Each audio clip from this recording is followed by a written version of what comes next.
Aleluia. Abra sua Bíblia em Mateus capítulo 26. Quero deixar uma reflexão para a nossa edificação nessa noite.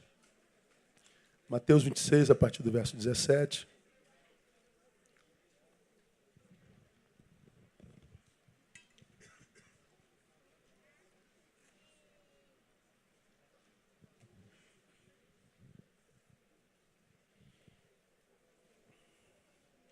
Nós vamos ler de 17 a 30, mesmo sentados. Vou explicar a você por que eu estou pregando essa palavra hoje. Tem um dia da semana que eu respondo meus e-mails. Você já me ouviu falar isso aqui umas 10 mil vezes.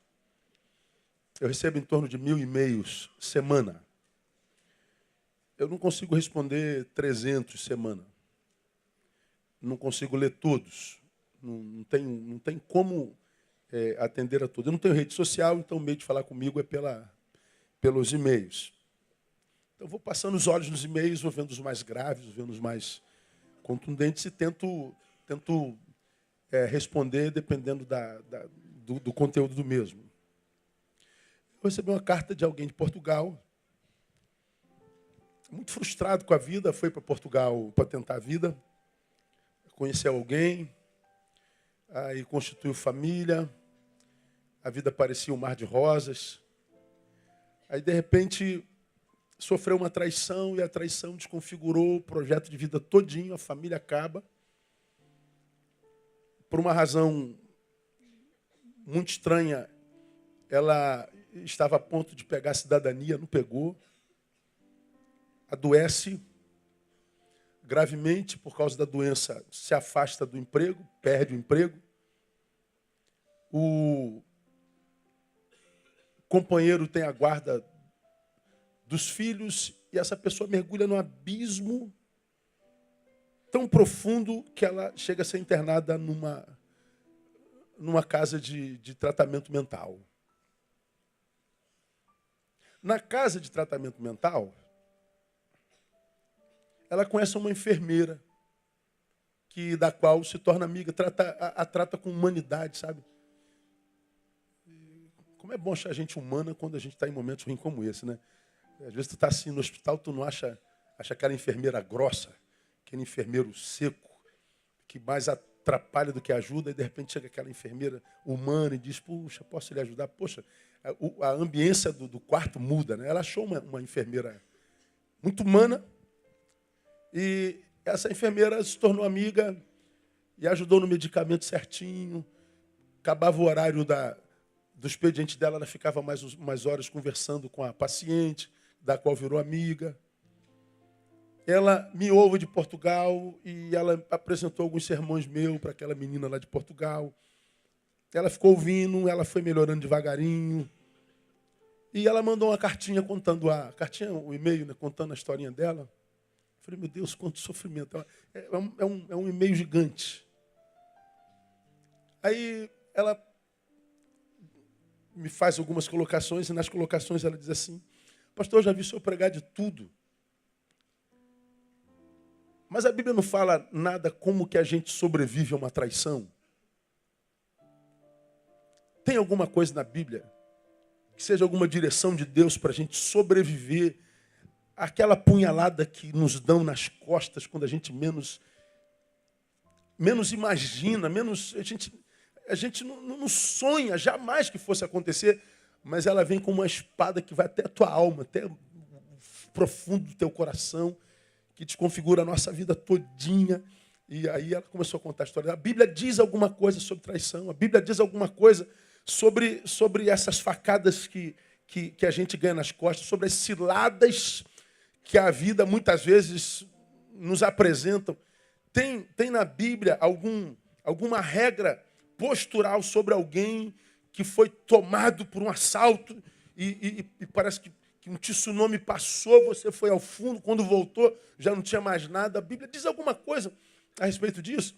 E aí eu respondi a ela assim, dentro da minha questão, eu falei, eu digo mais, não só tem, como fala de outras traições, ou seja, aquelas que o sujeito acha que viveu e não viveu, por exemplo. Qual? Aquela que o sujeito perdeu tudo e acha que o culpado foi Deus, Deus abandonou. Se Deus existisse, ele não teria permitido. Ou seja, Deus me traiu.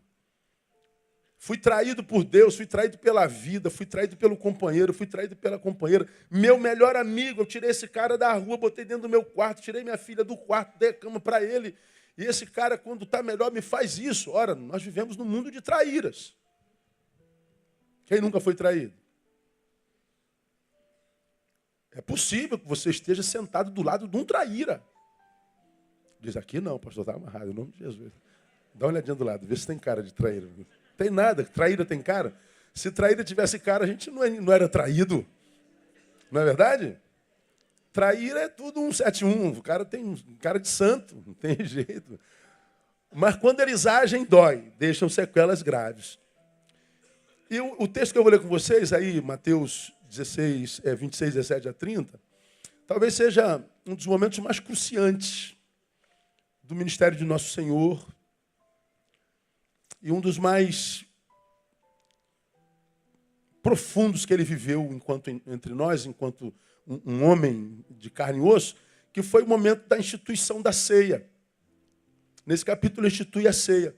Ao mesmo tempo em que ele institui o sacramento, esse sacramento chamado ceia, que vai relembrar a sua morte até que ele venha, que a gente celebra costumeiramente desde aquela data, é um dos sacramentos mais importantes que a Bíblia nos oferece, que a gente como igreja celebra. Ao mesmo tempo que ele institui esse sacramento, ele experimenta o sentimento da traição de Judas. Ele revela o que ele haveria de passar e ele fala com dor na alma.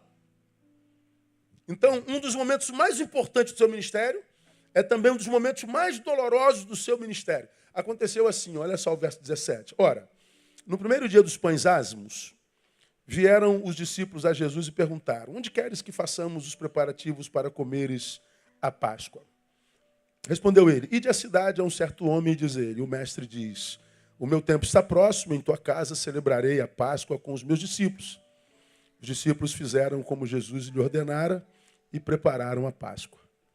Ao anoitecer, reclinou-se à mesa com os 12 discípulos.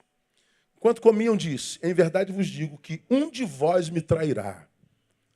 E eles, profundamente contristados, quem não se contrista ou se entristece com traição, começaram cada um a perguntar-lhe: porventura sou eu, Senhor? Respondeu ele: o que mete comigo a mão no prato, esse me trairá. Jesus está dizendo assim: aquele com quem eu divido o pão. Ele está falando de alguém com quem ele divide o próprio ser. Você já me ouviu falar aqui que existem pessoas com as quais a gente está e existem pessoas com as quais a gente é. Ele fala de níveis de intimidade. Tem amigos com os quais a gente está, tem amigos com os quais a gente é. Ele sabe das nossas entranhas. Aquele tipo de relação que você conhece bem, que a gente desenvolve com alguns, que a gente trava diálogos que não precisam de palavras. Você olha para ele e... vem cá, brother, o que está vendo? Não, estou bem, não está bem nada, te conheço. Conheço as ruguinhas do teu olho, os teus pezinhos de galinha, rapaz. Eu sei das marquinhas da tua testa. Você sabe do que eu estou falando, sim ou não? Alguém tem amigo assim? Deixa eu ver quem tem amigo assim. Ó, um pouco de gente. Você olha para amigo, você olha para o amigo. André às vezes senta aqui, olha assim, fala, o que foi, meu? Fulano não está bem, não. Eu falei, como é que você sabe? Eu conheço. Essa amizade que dispensa a necessidade da fala. Porque já se confundiram nos afetos. Não tem nada a ver com sexualidade, não. É amizade mesmo. É partilhamento de alma. Jesus está dizendo, aquele com quem eu partilho o pão.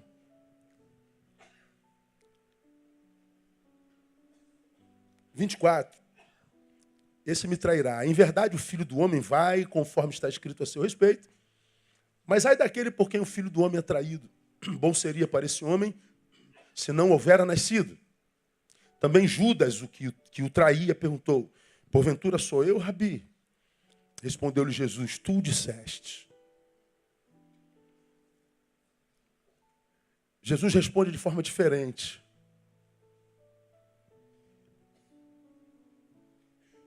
Sou eu que vou traí-lo? Você é quem está dizendo. Como quem diz, é verdadeira a tua afirmação. Mas veja lá, a história continua. Enquanto comiam, Jesus tomou o pão e, abençoando, o partiu, deu aos seus discípulos, dizendo, tomai e comei, isto é meu corpo. Tomando um cálice, rendeu graças, deu-lhe, dizendo, bebei dele todos, inclusive o traidor. Porque isto é o meu sangue, o sangue do Novo Testamento, que é derramado por muitos para a remissão dos pecados.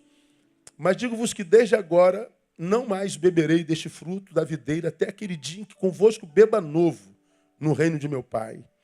E tendo cantado o hino, saíram para o Monte das Oliveiras. Nesse texto aqui, meu irmão, minha irmã, eu vejo uma postura de Jesus diante da traição. A gente aprende com Jesus como é que a gente pode sobreviver à traição. Porque muitos dos aqui presentes certamente já experimentaram na sua própria vida o fel da traição. E alguns desses féis, ou seja, o fel da traição, ou as sequelas da traição, as sequelas da decepção, às vezes produzem uma sequela tão profunda que algumas pessoas não conseguem jamais se recuperar. No caso da portuguesa, ela foi parar num manicômio. Alguns não vão parar no manicômio, mas nunca mais voltam a ser os mesmos. Nunca mais voltam a acreditar, nunca mais se entregam.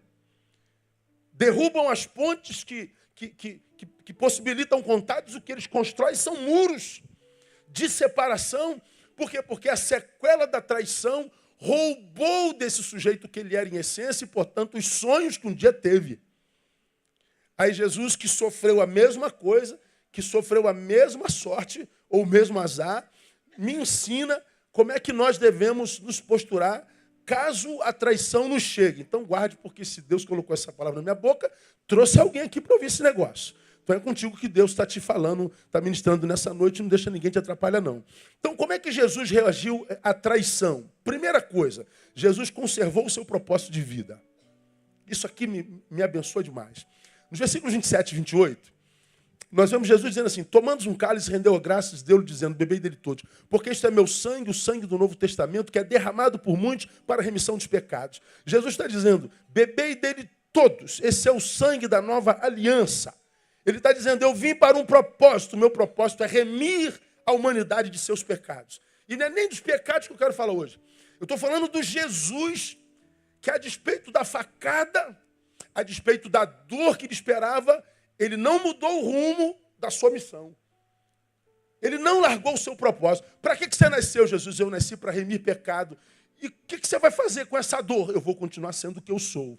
Pois é aqui que começa a dificuldade da maioria dos que são desconfigurados na traição. Você vinha muito bem, tinha a rédea da tua agenda na mão. Você encontra com gente, com pessoas que parece que enriquecem a jornada. Você divide carga, você se entrega, você dá o teu melhor. E você então caminha por um certo tempo.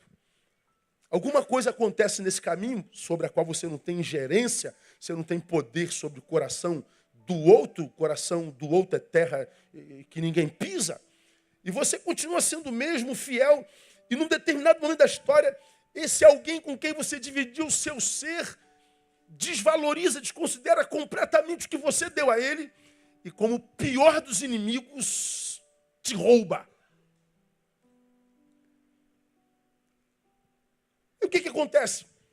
Você que está na jornada, tem uma missão, continua nela e por algum momento você para, porque a decepção, o baque, a dor, a angústia, a perplexidade, dizendo melhor, te paralisa e desconfigura a nossa gestão. O controle que a gente tinha do Cronos e da própria vida.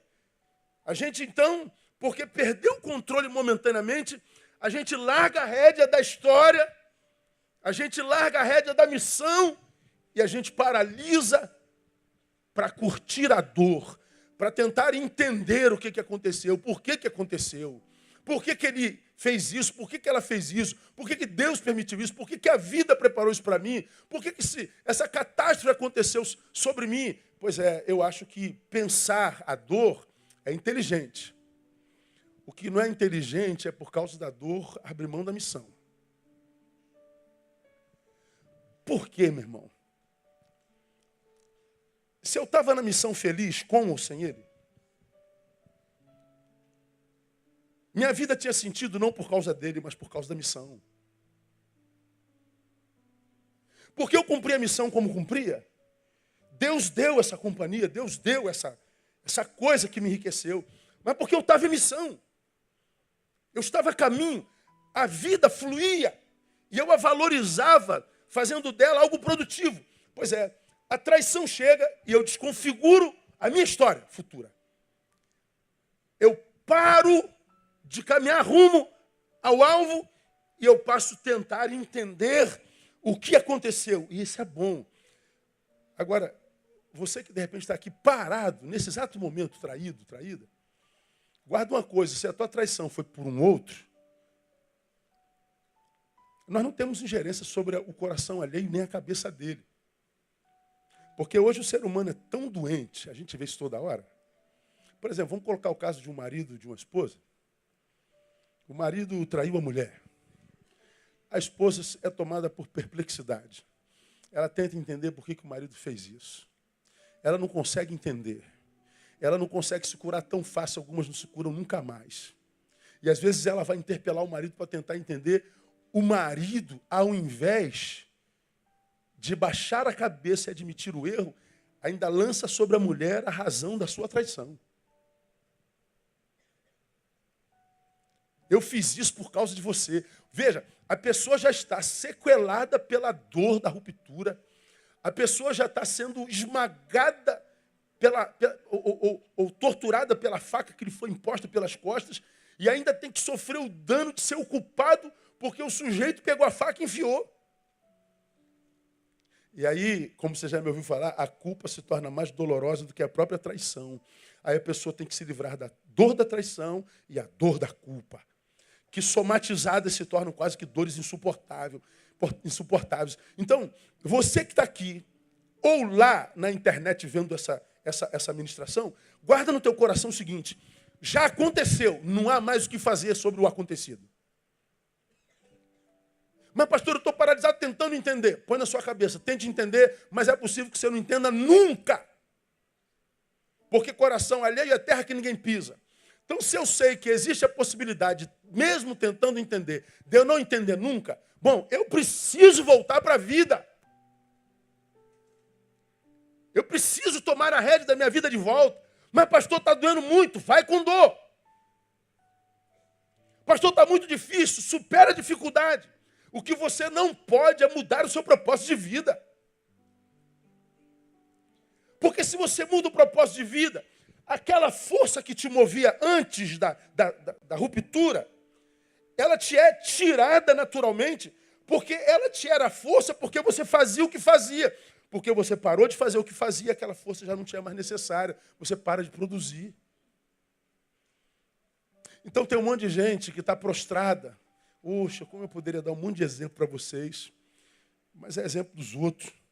Quanta gente frustrada tentando entender o que aconteceu, tentando entender por que Deus não interviu, tentando entender de onde veio isso, tentando entender o que propósito esse negócio tem, tentando entender, e estão tentando entender já tem anos e não voltou para a vida até hoje.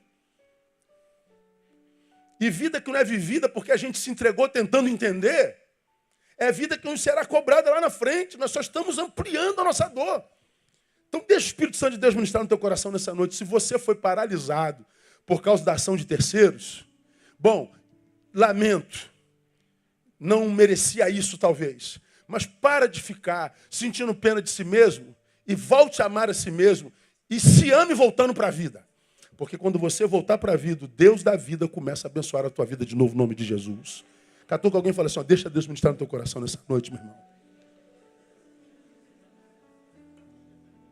Jesus conservou o seu propósito de vida. Cara, tá doendo pra caramba. Eu falei aqui domingo, outro dia aí, tem dia que a gente tá ruim mesmo, né? Tem dia que a gente não quer nem acordar. Tem dia que você acorda e você quer viver 200 anos. Tem dia que você acorda e não queria ter acordado. Aí o que você faz? Não estou afim, não quero trabalhar, não quero ver ninguém. Estou mal, estou mal-humorado. Estou de mal com a vida. Ok, mas hoje é segunda-feira, filho. Está empregado, não está? Então se vira, acorda e vai. Vai fazer o quê? Vai explicar para o português que você não vai. Ó, estou mal-humorado hoje, o chefe, não vou não. Ah, tá bom, filho, pode ficar, volta quando o ônibus voltar, você volta a trabalhar. É assim que acontece? Não é? Então, meu camarada, com o trabalho a gente não faz assim. Tem dia que você acorda e a voz mais poderosa do diabo é o teu despertador. Tudo que você não queria ouvir era aquele despertador maldito. Meu Deus, eu deitei tem 10 minutos, já é assim? Nada, já tu está 8 horas dormindo, é que tu estava muito cansado. Mas aquele despertador que está te roubando o sabor do sono é o mesmo despertador que está te levando para a vida, para o trabalho no qual você ganha o pão. E é por causa daquele pão que você dorme a ponto de não querer acordar. Dá para entender o ciclo da vida? Não dá para paralisar a vida. Disse naquele sermão, tem dia que eu acordo e não quero ver ninguém, mas eu tenho que ver gente todo dia. Eu preferia ser veterinário, ver cachorro, ver gato, é bem melhor do que ver gente hoje. Né? Fala a verdade, irmão. Mas Deus me fez pastor, não tem? Então tem que estar com gente. Mas tem vezes que tudo que eu não quero ver é gente. Aí eu olho para a minha agenda e falei, meu Deus, tem reunião hoje o dia inteiro, tem encontro o dia inteiro, tem treinamento o dia inteiro, tem meditação o dia inteiro. Meu Deus, vai dar tempo nem de almoçar hoje, não tem jeito. Mas Deus, olha só, hoje eu não estou animado não. Então manda todo mundo pro caramba e dorme, Neil. Não dá. Eu falei, tem dia que eu estou ruim, não quero ver gente, não queria falar com ninguém, que ninguém falasse comigo. Eu queria ficar sozinho, queria ser meu nesse dia, queria me retirar para mim, não queria me compartilhar com ninguém. Mas olha para a minha agenda e diz, eu não tenho jeito, eu não tenho gerência sobre isso, eu não tenho escolha. Isso é missão. Você nasceu para isso, é sua função. Para isso Deus te trouxe ao mundo. Para isso você existe. Você achou o teu lugar no mundo, você tem obrigações como eu, como você, independente do lugar onde a gente está. Principalmente quem faz o que gosta, o que sonhou. Então, já que eu não posso falar assim, Deus, eu não estou a fim de ver ninguém, não, manda todo mundo para lá e me deixa dormir. Não, eu pego minha agenda e falo assim, como já falei para você, minha agenda, olha só. É isso aqui mesmo, é. Então, falo para o meu desânimo. Aqui, ó. A minha agenda é essa aqui, desânimo. Tá vendo aqui? Então, sobe aí, vamos embora. Eu vou desanimado. Aí tu senta para atender o cara 9 horas da manhã, aquele camarada pesado, que carrega todos os demônios do mundo estão na costa dele. E é o primeiro atendimento. Você fala assim, meu Deus. Quando ele entra, mal entra na porta que os demônios não passam. Tem que fazer fila. Você está pensando que é brincadeira? Quem é psicólogo aqui, quem é terapeuta, não precisa nem ser pastor, não. Você sabe que tem pacientes que você atende, que ele sai bem e você passa mal depois que ele sai. Ele sai feliz e você passa mal. Já teve vezes, não poucas, de eu acabar de atender alguém e ele sai feliz e eu vomito. Passo mal de vomitar. Já teve vezes de eu atender gente, de eu chegar em casa e ficar de cama 2 dias. O que você tem? Eu sei o que eu tenho, meu amor. Energias. Eu sei do que eu estou falando. Estou nisso há 30 anos quase. Então tem dias que a gente não quer ver ninguém, não. Ainda mais quando tu chega, olha na agenda assim, falei, fulano de novo, tentei esse cara 38 vezes nessa última semana. Rapaz, tem jeito? Não tem. Então, desânimo, minha agenda é essa aqui, eu vou com desânimo. Pois é, quando eu vou com desânimo, no meio do caminho ele fica. Eu estou triste. Então eu digo para tristeza, minha missão hoje é essa aqui, eu vou com tristeza. Estou morrendo de alegria, aliás, estou vivendo de alegria. Alegria, minha agenda é essa aqui. Não dá para parar para celebrar, não. Então vamos trabalhar, depois do trabalho a gente celebra. E eu vou com alegria. Ora, o que se não pode é abrir mão do propósito de vida. E o que tem paralisado gente? Acredito, paralisou nossa irmãzinha lá em Portugal. É porque a dor veio, a perplexidade tomou. E ficou curtindo a perplexidade e abandonou o rumo da vida. Deixou de ser mãe, a ponto de perder a guarda dos filhos. Porque mergulhou num abismo escuro dentro de um quarto de depressão. E porque não reagia, cavou cada vez mais fundo. Perdeu sanidade. E como a gente sempre fala, é sempre o outro culpado. Então, se você foi desconfigurado pela dor, pela traição, Traição do universo, traição de Deus, traição do marido, da esposa, do pai, do irmão. Cara, não adianta ficar aí parado dizendo para todo mundo o que aconteceu. Você precisa voltar para a vida. E você vai ver que quando você voltar para a vida volta para você. E a vida se reconfigura. E acontece que no lugar, quiçá, da sua vergonha, Deus vai te dar dupla honra no nome de Jesus. Acontece muitas vezes que aquilo que você chama hoje de grande perda terá sido um grande livramento. Deus terá preparado algo para você lá na frente muito melhor, que você não poderia receber com aquele que te abandonou. Então acredite. Aconteceu. Não dá para fazer mais nada? Nada. Então volta para a vida. Que você vai ver como a vida volta para você e volta diferente. Você vai ver como o que te faz chorar hoje, lá na frente, curado, você vai olhar para o mesmo lugar e você vai glorificar a Deus por aquilo ali. Ah, eu poderia dar 1 milhão de exemplos. Como eu tenho visto isso acontecendo todo dia. Então, o que eu faço quando eu fui traído? Faz o que Jesus fez. Conserva seu propósito de vida. Tem uma outra coisa que Jesus fez. Jesus entregou os seus sentimentos a Deus. No 24 ele diz assim, ó. Enquanto comiam, Jesus tomou o pão e abençoando, partiu e deu aos seus discípulos, de tomar e comer, é o meu corpo. É o 24. Em verdade, o Filho do Homem vai conforme está escrito a seu respeito. Mas ai daquele por quem o Filho do Homem é traído. Bom seria para esse homem se não houvera nascido. O Filho do Homem vai conforme está escrito a seu respeito. Ele está dizendo, o meu Pai tem um projeto para mim. Então, acontece comigo o que Ele permite que aconteça. Agora, ai daquele por quem o Filho do Homem é traído. Por quê? Porque Deus tem um projeto para ele. E você tenta trair alguém para quem Deus tem projeto, então é com Deus que você vai se ver. O que Jesus faz? Jesus entrega os seus sentimentos a Deus. Jesus era homem, não era? Então ele pode ter se sentido muito decepcionado com Judas.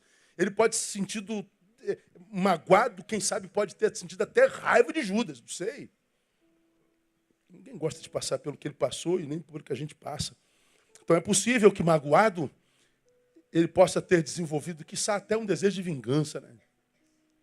Como aqueles camaradas que ele chega no templo, vê transformando o seu templo em feira. Ele é tomado por ira e Jesus literalmente chuta o pau da barraca. Imagina Jesus, o homem-deus irado, devolvendo ao outro com o poder que tinha, tomado por ira. Ninguém permanecia vivo.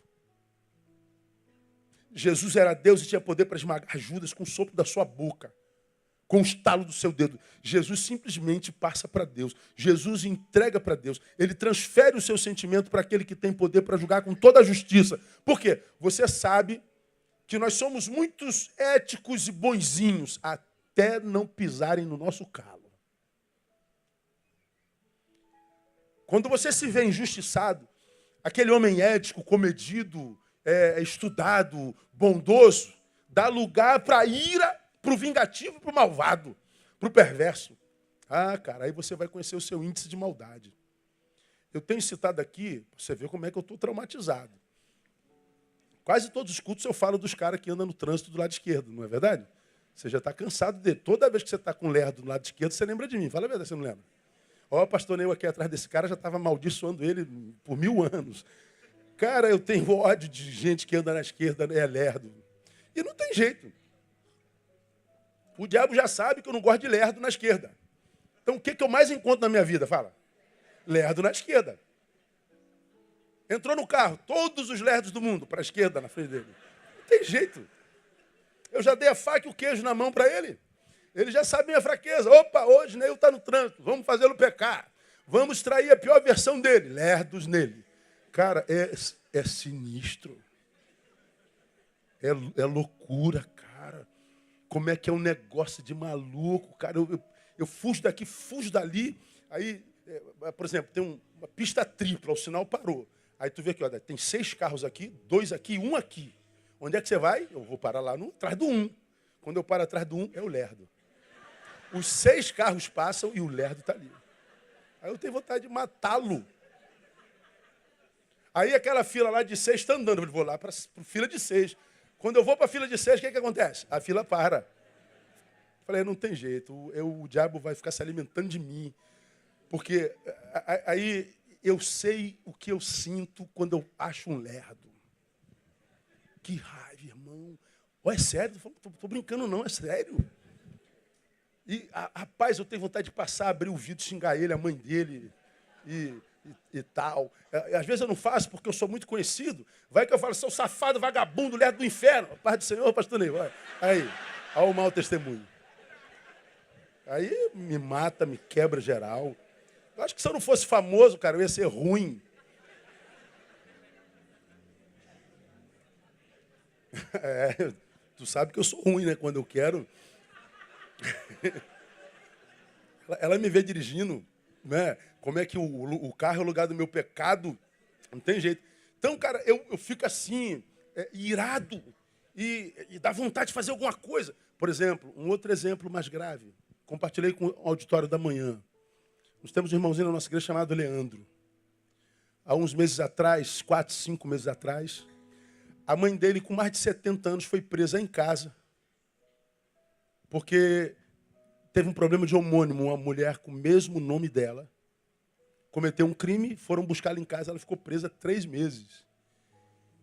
Na primeira semana já sabiam que ela não era a bandida. Mas a justiça brasileira, burocrática, não permitiam soltar a velhinha. Ela ficou 3 meses presa, mesmo todos sabendo que ela era inocente. Saiu em todos os jornais. Por que não conseguem soltar essa mulher? Pois é, nós vivemos nessa justiça maldita que a gente tem nesse bendito desse país, onde botar um culpado dentro é a coisa mais difícil. Mas para tirar um inocente de dentro é mais difícil ainda. O que acontece? Essa mulher sai depois de 3 meses, mas sai com tanto trauma, com tanta sequela, que ela nunca mais volta a ser a mesma. Sexta-feira faleceu. Ela não suportou a dor, a vergonha. Filho abandonou o trabalho para cuidar da mãe porque saiu sequelada, infartou, ficou em coma algum tempo. Nunca mais foi a mesma. Providenciamos o sepultamento, indicamos um advogado para botar o Estado na justiça e tudo mais, por causa da injustiça desse Estado. Eu sei o que eu sinto de raiva quando eu vejo uma história dessa. Eu sei o ódio que me habita, que se não controlado, um dia eclode. Todos nós carregamos esse ódio dentro. Todos nós somos capazes de fazer justiça com a própria mão. Diga que você nunca teve vontade de pegar no pescocinho de alguém e fala que não. Pensa no teu chefe agora, fala que não dá.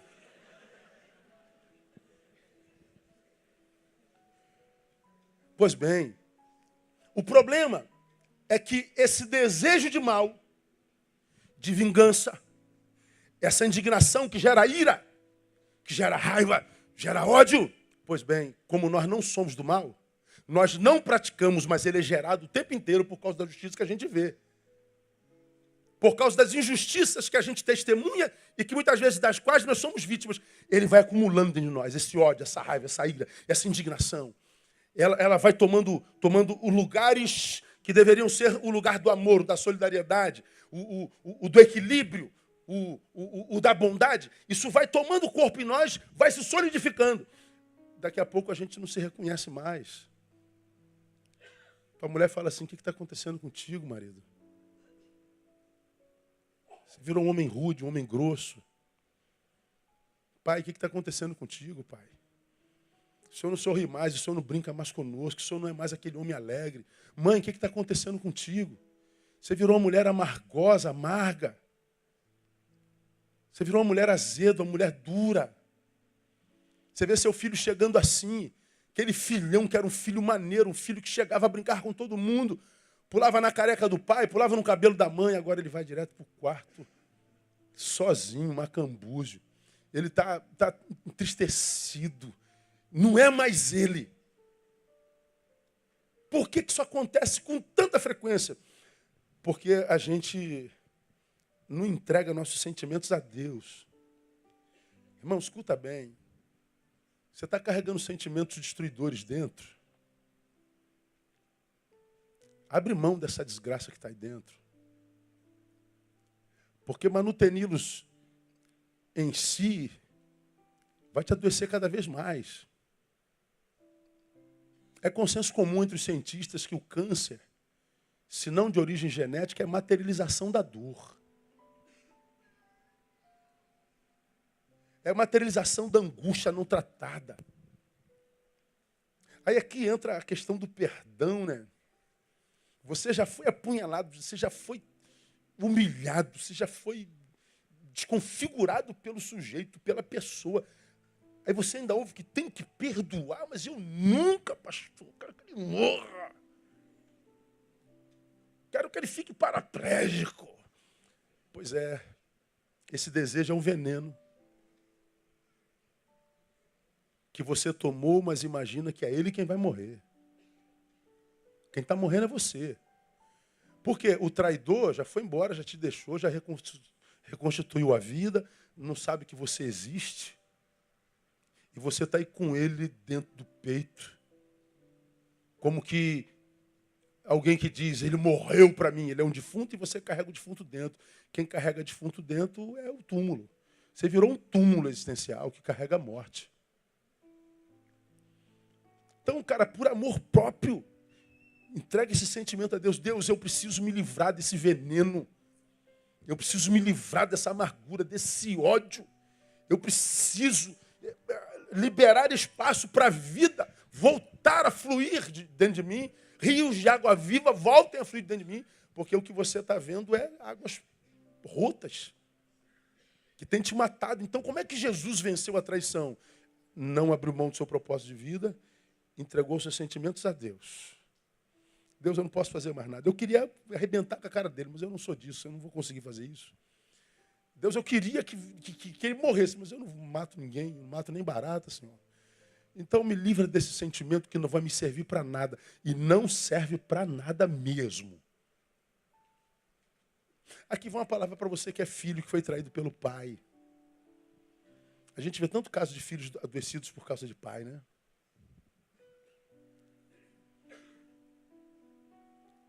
Você que devia ter sido amado pelo seu pai foi traído por ele, abandonado por ele.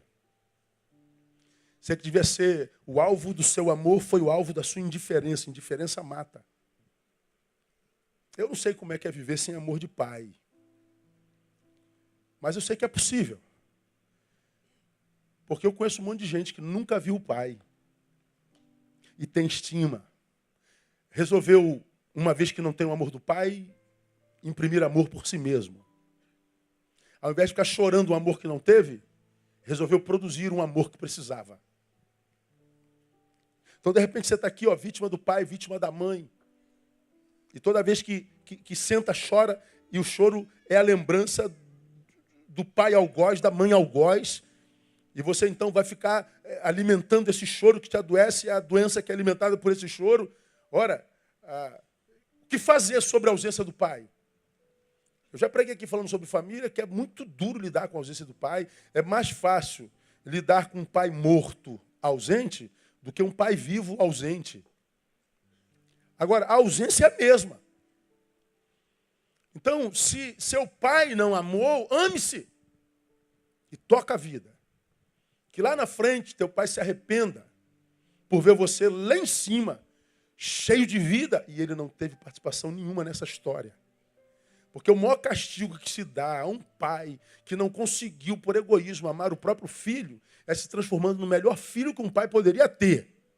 Quer castigar teu pai? Se transforme no melhor ser humano que você pode.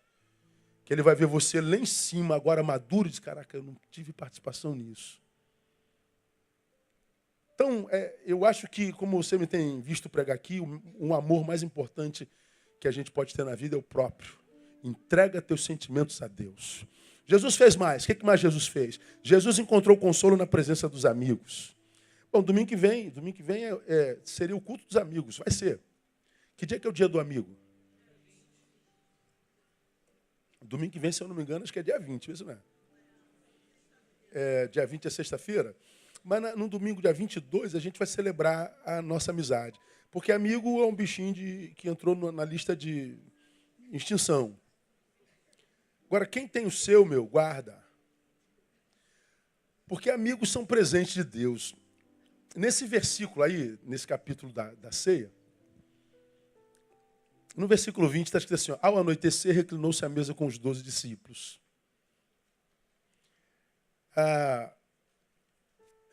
Ele anuncia que vai ser traído.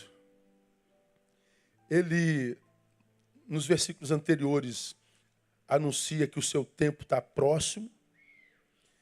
Ele já sabia que ele seria crucificado em alguns dias para frente, ele sabia do seu martírio. E ele resolve terminar os seus dias na presença de amigos. O versículo diz que, ao anoitecer, reclinou-se à mesa. E essa foi a noite da traição. Num texto de mais adiante, ele fala que ele amou os seus e os amou até o fim. Jesus resolve terminar a vida com aqueles amigos com os quais ele andou nos últimos 3 anos de vida, com os quais ele compartilhou o seu ministério, com os quais ele compartilhou a sua dor, sua experiência, compartilhou o próprio Deus. Ele então diz, eu vou passar esse momento com os meus amigos. Como quem diz, 1 me traiu, mas 11 não. Eu não posso julgar a todos por causa de 1. Eu não vou dar a esse ou descontar nesse o que aquele fez. Jesus não abre mão de amigos. Então escute bem. Tomando o exemplo da portuguesa, depois que ela foi traída pelo companheiro, ela abriu mão até dos filhos. Ela deixou de ser mãe. Significa dizer que ela deixou de receber o abraço daquela criança de 8 e outra de 10 anos.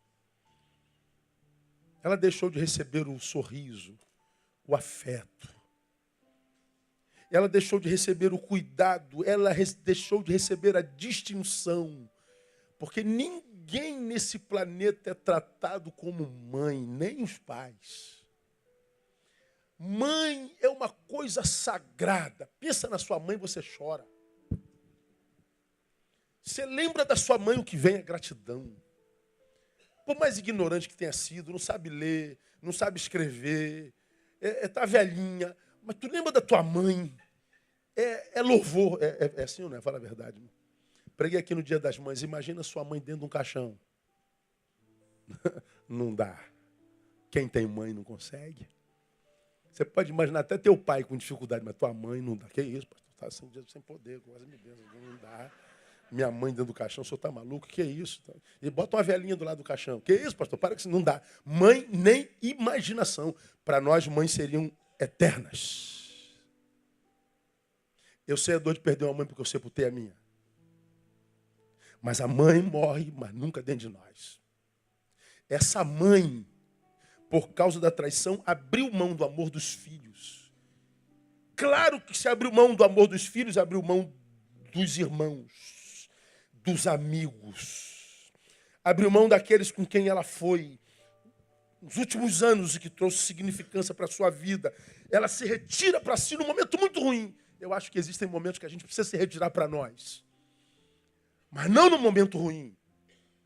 Há momentos na nossa vida que a gente tem que se retirar de nós para o outro. Porque quando nós estamos mal, acho que é que o Gênesis mais se cumpre, não é bom só. Então escute, veja se você depois da traição não abriu mão de gente boa. Diz que você depois da traição não viveu a praga do generalismo. Se um homem te traiu, você diz, nenhum homem presta. Se uma mulher te traiu, nenhuma mulher presta. Você não acredita mais ninguém. Você generalizou. Pois é, a tua visão adoeceu. Você desconta no mundo, na vida, o que um te fez. Você se transforma numa pessoa injusta. Você deixa de ser vítima para ser algoz. E como algoz, embora vítima, a vida te tratará. Então, como é que a gente vence a dor da traição? Encontrando consolo na presença dos amigos. E se você, como eu falei aqui, é daqueles que tem um amigo, aquele amigo com quem a gente é, que eu acabei de falar, independe de palavras e de diálogos. Você passa um zap e diz assim, amiga, tô mal. Ela vem correndo.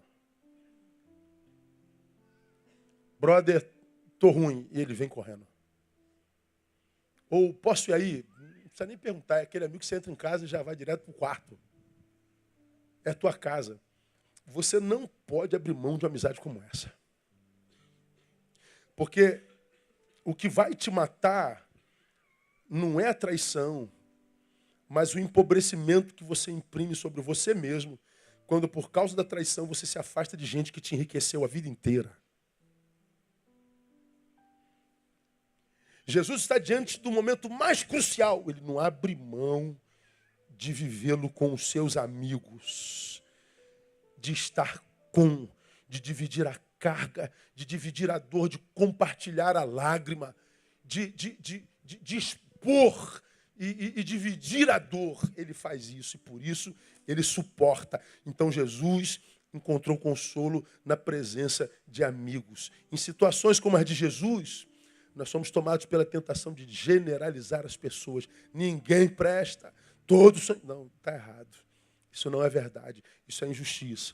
Então eu diria para você nessa noite, liga para aquele amigo que você tem. Pô, pastor, eu não quero incomodar. Veja como você o ama, né? A gente não gosta de incomodar a gente que a gente ama.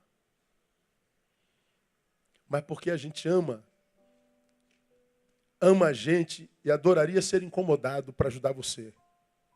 Porque quando a gente ouve alguém que necessita, a gente não está, ou se nós somos o necessitado que queremos falar, a gente não está incomodando, está dando a oportunidade do outro ser bênção na nossa vida.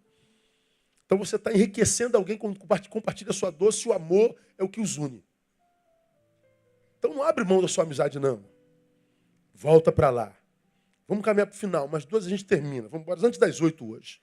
Vamos comer salsichão. Jesus, então, conserva seu propósito de vida, entrega seus sentimentos a Deus, encontra consolo na presença dos amigos, preserva a gratidão no coração. Isso aqui é que é difícil.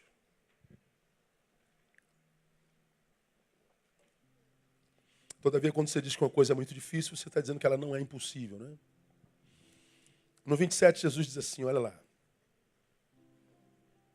Tomando um cálice, rendeu graças, deu-lhe dizendo, bebei dele todos. Onde vocês me trairá. Jesus sabia o que ia passar. Jesus sabia onde é que aquela traição levaria. Jesus sabia da dor que sentiria no corpo, na alma, na cabeça, do lado, nas mãos, nos pés.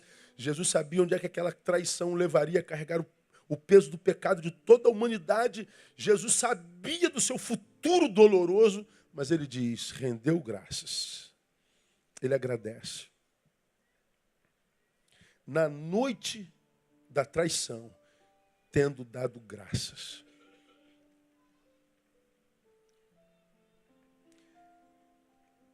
Você me viu pregar aqui quando eu preguei o sermão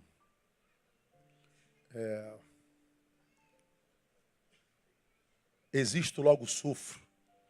Faço a analogia da palavra de Descartes. Penso, logo existo. Eu falei existo, logo sofro, dizendo que o sofrimento é inerente à existência. Por que nós sofremos? Porque existimos. Não há quem exista que não sofra. Aí nós citamos aquele texto de Paulo a Timóteo. Sofre comigo como bom soldado de Cristo Jesus. Paulo prega à luz do evangelicalismo contemporâneo quase uma heresia. Porque o evangelicalismo contemporâneo diz, pare de sofrer. Aí você atrai multidões problemáticas e sofridas para as igrejas em torno de milagres que não foram prometidos na palavra, e entra aquela multidão de gente doente querendo ser curada, de gente ferida querendo ser tratada, de gente cheia de dor querendo se livrar da dor porque está na placa da igreja, pare de sofrer. Então todo mundo acredita que servir a Deus é parar de sofrer. Mentira. Paulo vem e diz, sofre comigo. Você não tem fé, Paulo? Ele tem que acabar com a nossa dor. Paulo está dizendo, não. É possível que ele tire dores de nós, mas é possível que algumas dores ele nos capacite para suportá-las. Ele age nas 2 instâncias. Existem dores que eu posso evitar, Mas existem dores que são inevitáveis, eu vou ter que passar por elas. Ele está dizendo, ele me capacita para isso. Lá naquele sermão, eu digo, sofra como um bom soldado de Cristo. Como é que um bom soldado de Cristo sofre? É não permitindo nunca que o sofrimento impossibilite gratidão. Porque o que mata o que sofre não é a dor que chegou, é a gratidão que deixou de ir.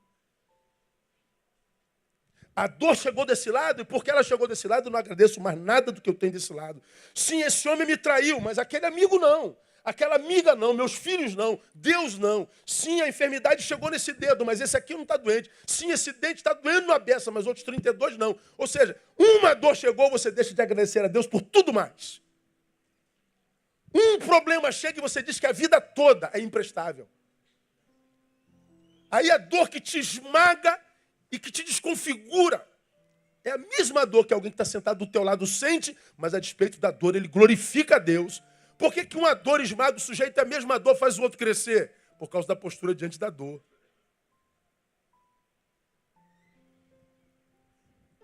Jesus agradece, tendo dado graças. Ok, você foi ferido, você foi traído, você foi tomado por perplexidade. Mas veja se no meio desse entulho todo aí de dor, não tem uma coisa pela qual vale a pena agradecer ao universo, agradecer a Deus.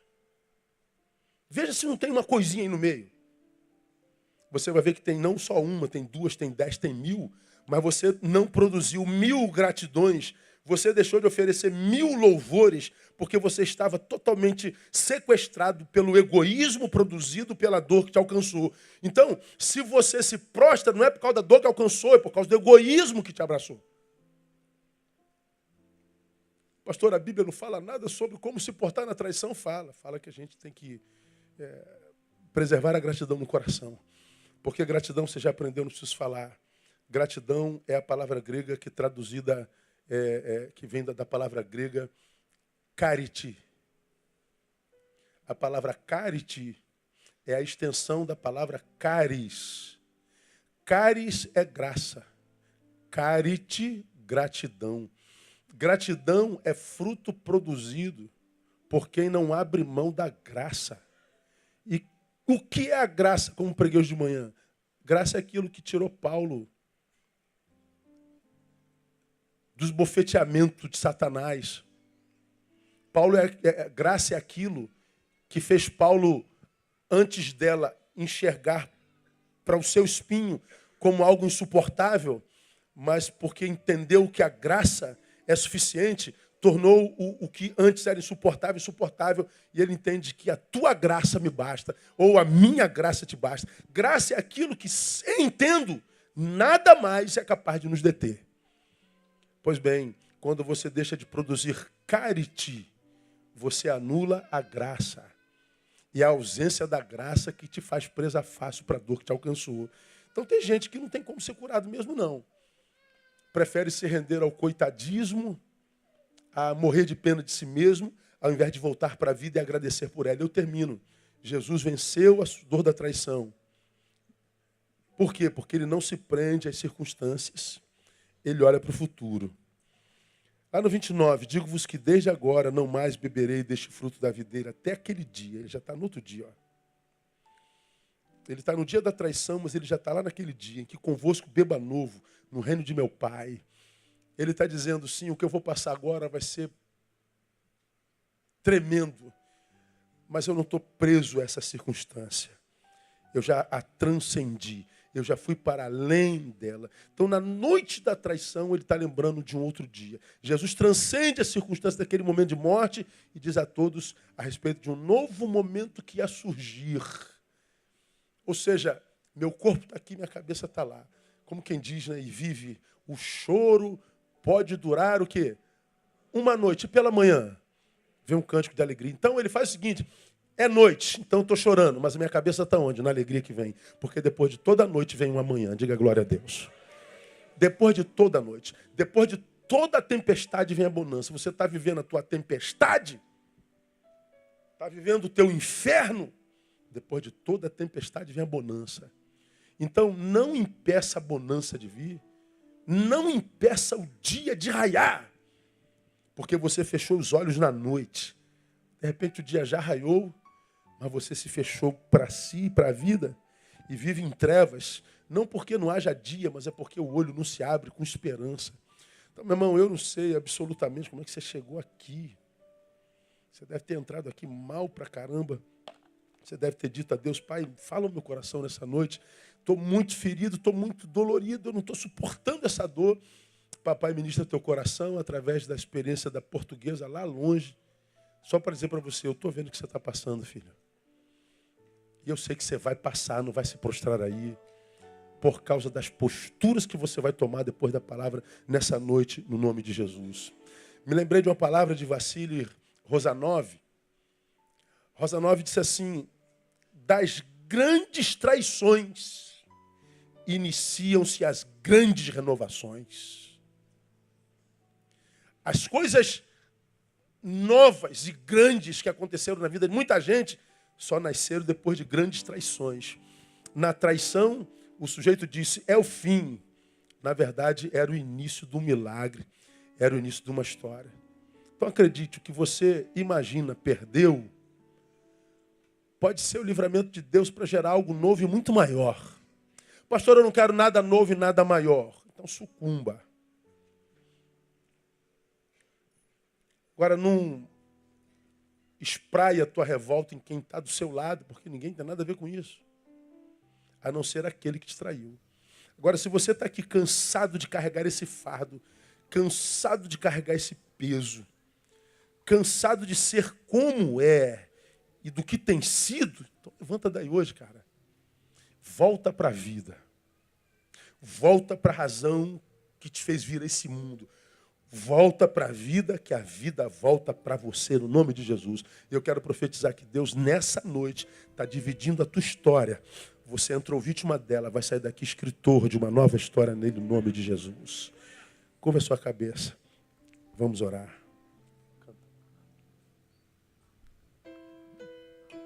Pai, tu sabes aquele que sente dor nesse exato momento. Tu sabes no meio dessa multidão com quem tu falas. Tu sabes nessa multidão em quem tu tocas. Tu sabes para quem tu enviastes essa palavra de redenção.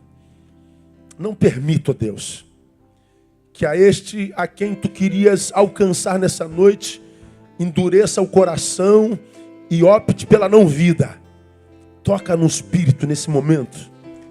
E que ele se levante desse lugar, ó Deus, para uma nova vida, para uma nova experiência contigo. Leva-o além. Faça-o nova criatura.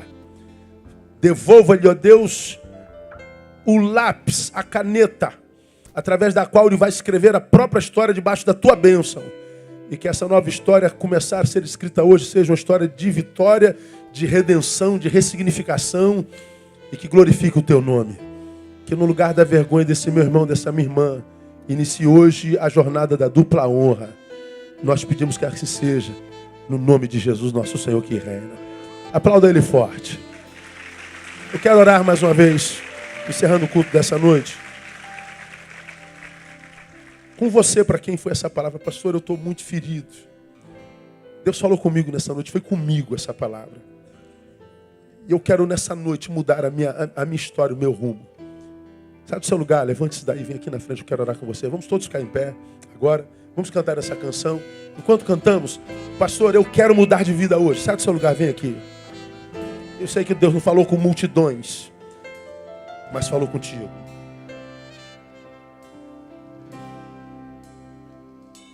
Venha sem medo. Sua morte ali na cruz, carregando a minha dor. Vem jogar essa dor aqui no altar. Se expôs por mim. Volta para o teu propósito de vida. Se entregou em meu lugar. Entrega teus sentimentos a Deus. Larga esse peso aqui no altar nessa noite. Volta para os teus amigos. Vou deixar na cruz tudo que passou. Deixa que Ele ressuscite a gratidão em você.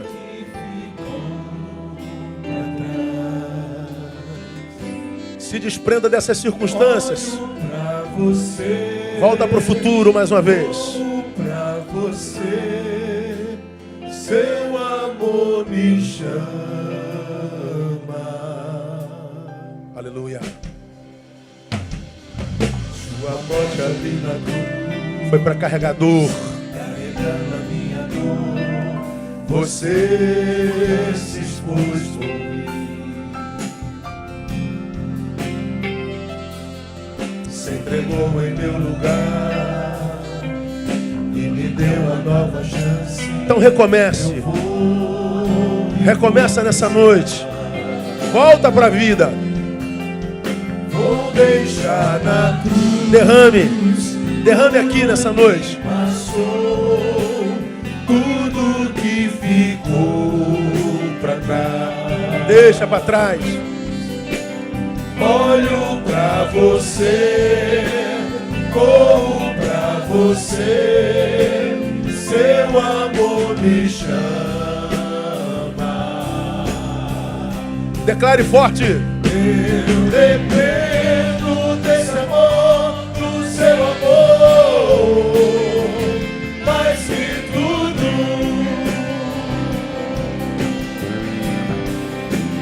Eu confio que esse amor tem poder pra curar dores.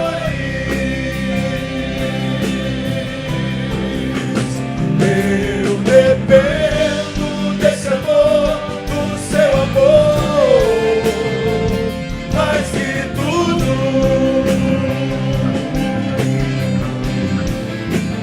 Eu confio que esse amor tem poder pra curar dores. Então, ó Deus, vem nessa noite. Toca nessa dor, toca nessa chaga.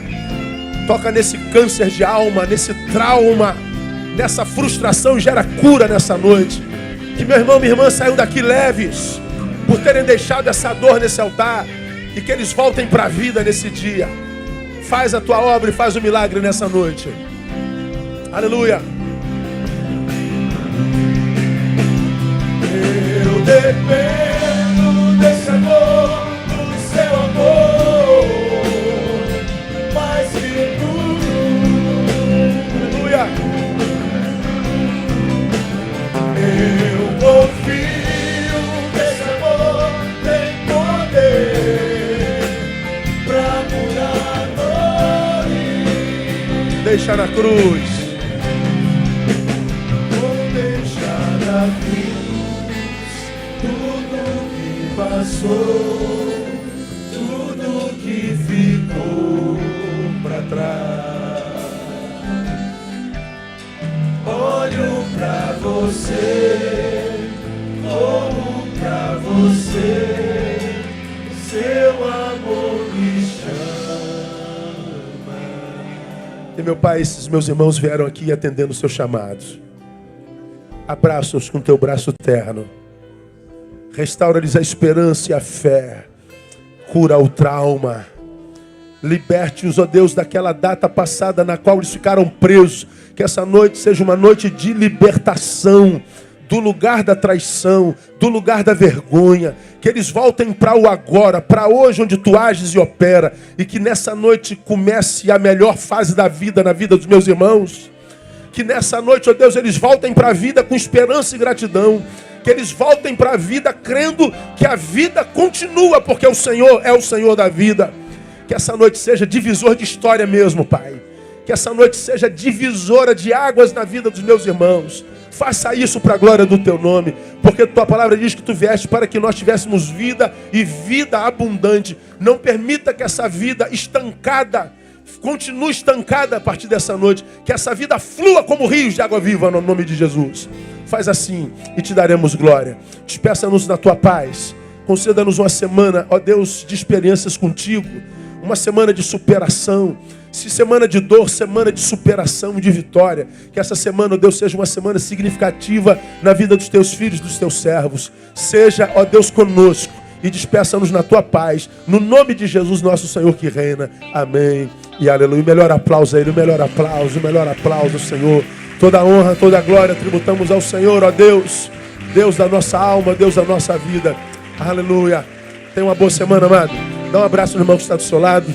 Profetiza uma boa semana.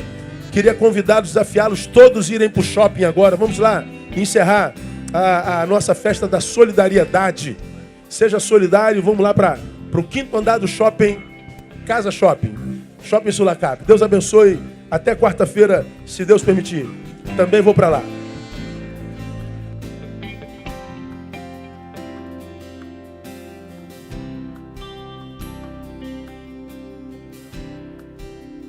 Vou deixar na cruz tudo que passou, tudo que ficou pra trás.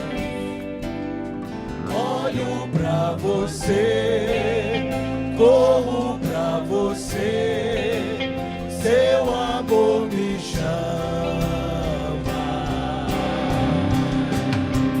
Eu dependo desse amor, do seu amor, mais que tudo.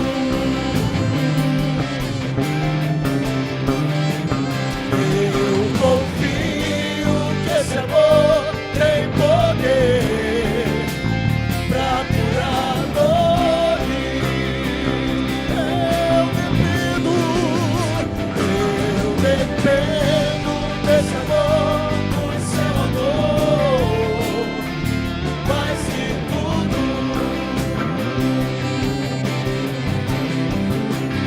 Eu confio que esse amor tem poder pra curar dores.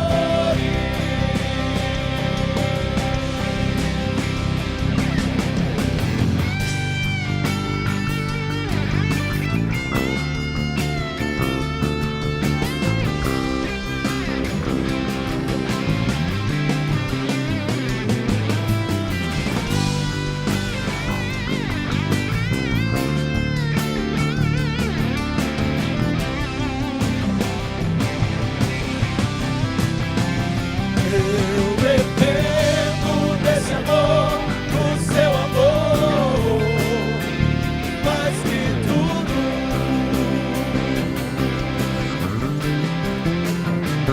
Eu confio que esse amor tem poder pra curar dores. Eu dependo desse amor, do seu amor, mais que tudo. Eu confio que esse amor tem poder pra curar dores.